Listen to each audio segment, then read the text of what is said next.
Hi everyone! Welcome to Sarap Cooking's family vlog, and for today's video, magluluto po ako ng lunch para sa ating mga workers. Schedule po ngayon ng buhos para sa pinapatayang bahay ng aking mama.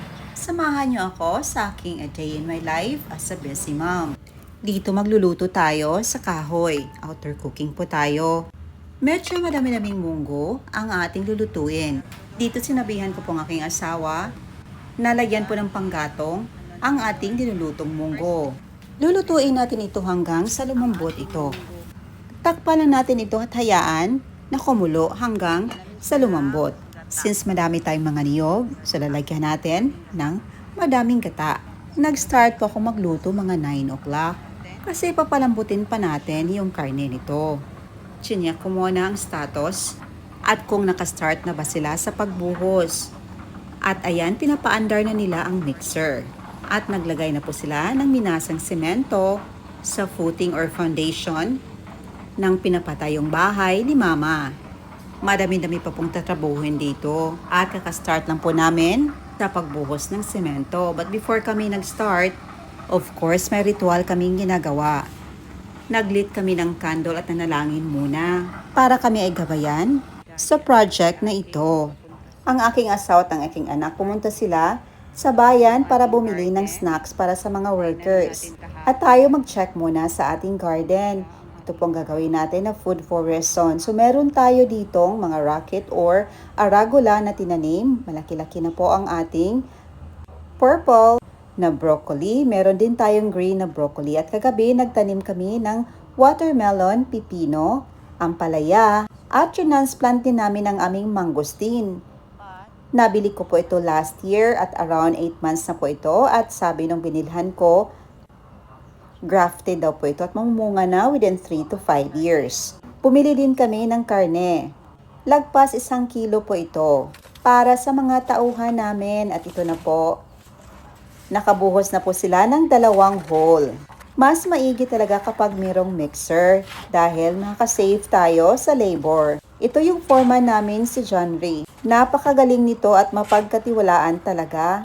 Siya ang nag-handle ng trabaho dito. At ito na po, ang first na nabuhos nila, pangalawa at pangatlo. Madali lang talaga kapag meron tayong cement mixer.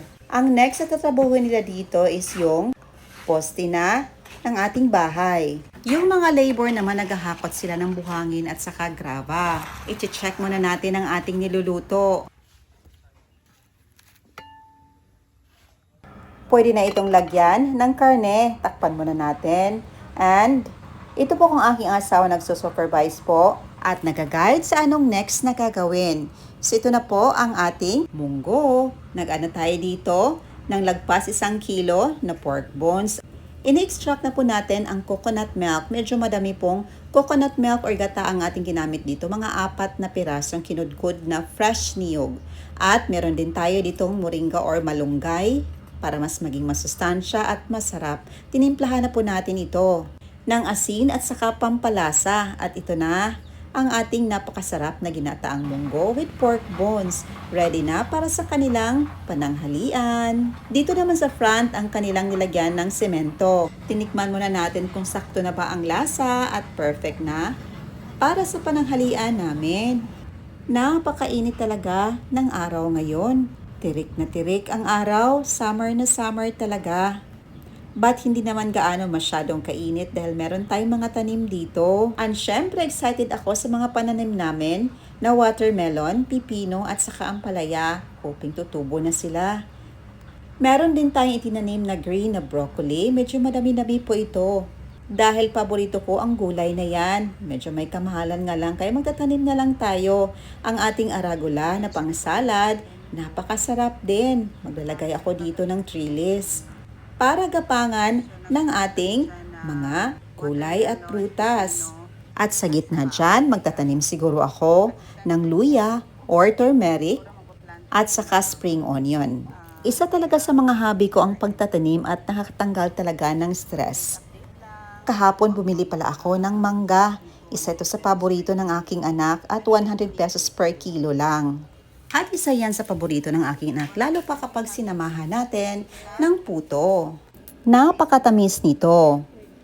Enjoy na enjoy siya sa kanyang paboritong prutas. Sinulit na natin to dahil mura lang ang kilo ngayon. Ito namang aking awesome Kate. Aside sa pagiging ina, working mom, content creator, nagsusupervise at nagmamanage ng construction, ang dami talaga nating gawain.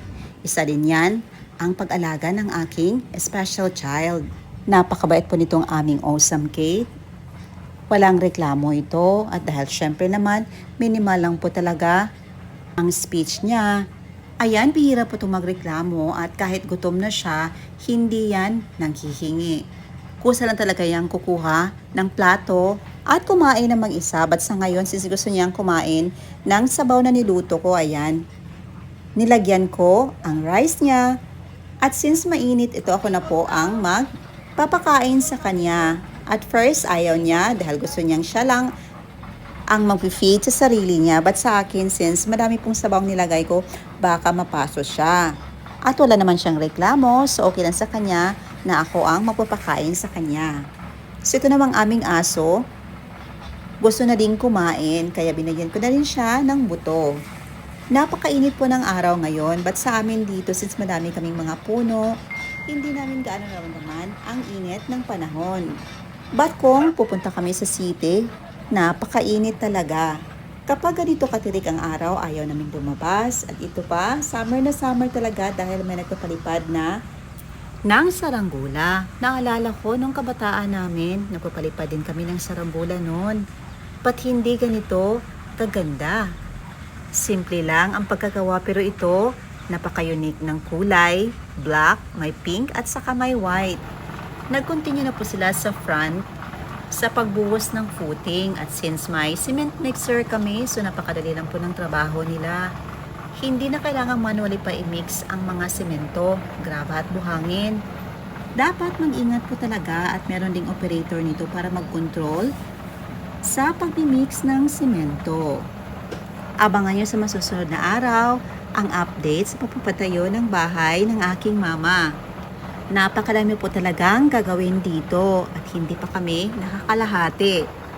We will always pray na gabayan po kami na ating pong may kapal para sa project na ito. At ayan lang po, salamat sa inyong panunood. See you on my next update and my next vlog. God bless you all and stay safe everyone.